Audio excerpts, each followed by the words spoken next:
인터뷰 기사는 독자들이 궁금해하는 낯선 세계를 소개하는 것이 목적입니다. 즉 인터뷰 기사의 대상인 인터뷰이가 아니라 그가 하는 행위 혹은 그가 속한 세계를 소개하는 것이 목적입니다.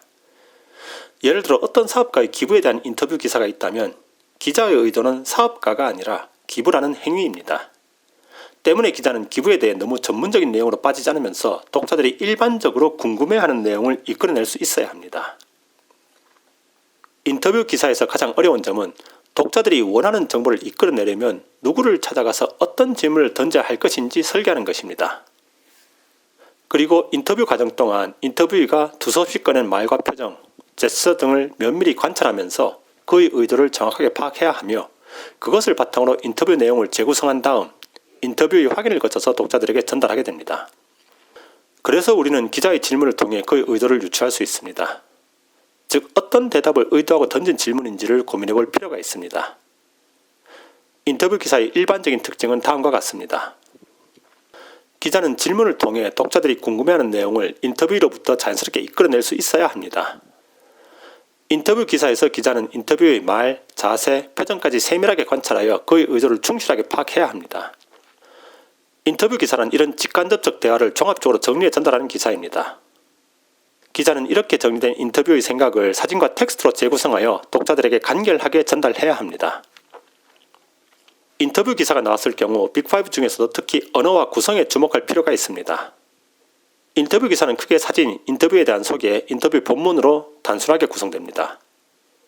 신문 기사와 달리 인터뷰 내용에 따라 어조와 문체를 자유롭게 사용할 수 있지만 인터뷰의 소개와 본문에서 서로 다른 어조와 문체가 사용되는 경우가 많습니다. 소개 부분은 분명히 기자의 어조와 문체입니다.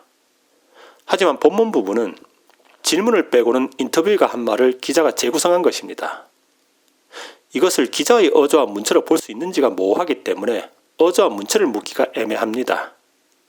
그리고 인터뷰 기사는 소개가 목적이므로 증명의 방법은 사용하지 않습니다.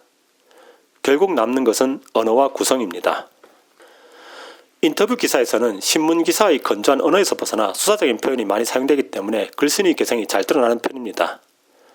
또한 인터뷰 기사에서는 생동감과 현장감을 살리는 것이 중요한데 이것이 언어를 통해 나타납니다.